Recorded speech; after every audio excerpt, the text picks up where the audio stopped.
Welcome back to Andy's Guides. In today's video, we are going to show you how to use templates here in Monday.com.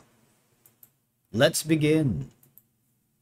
Now, the first thing that you need to do is to log in using your credentials.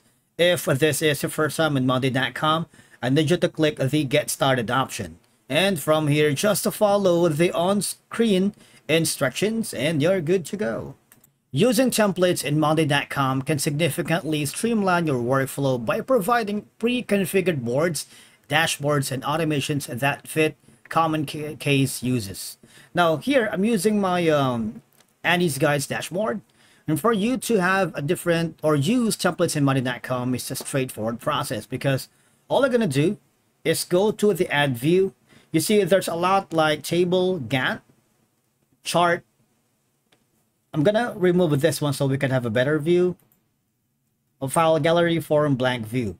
Now, I'm going to click on the explore more view so that you can see the templates that we can use. Blank, Gantt, timeline, workload map, and a lot more, all right?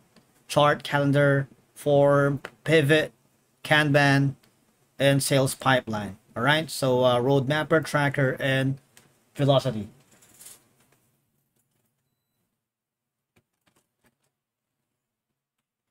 Now, I'm going to be using Kanban and click on the opening board. You see there's a lot that you can work with. Maybe we can rename this as how to use templates.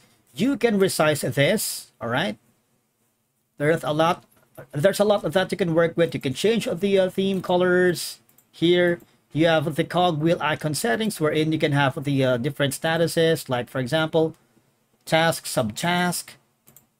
You can customize your Kanban card, all right? You can add in the task name. You can use the divide by, which is seamlessly.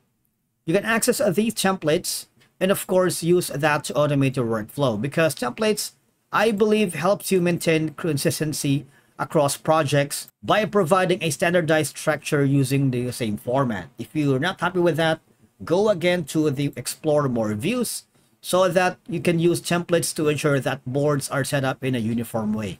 Now, if you wanted to use a map, making it easier to use for members to navigate and understand the different boards. Obviously, you can add a widget if you wanted, like chart, numbers, battery. Let's do that.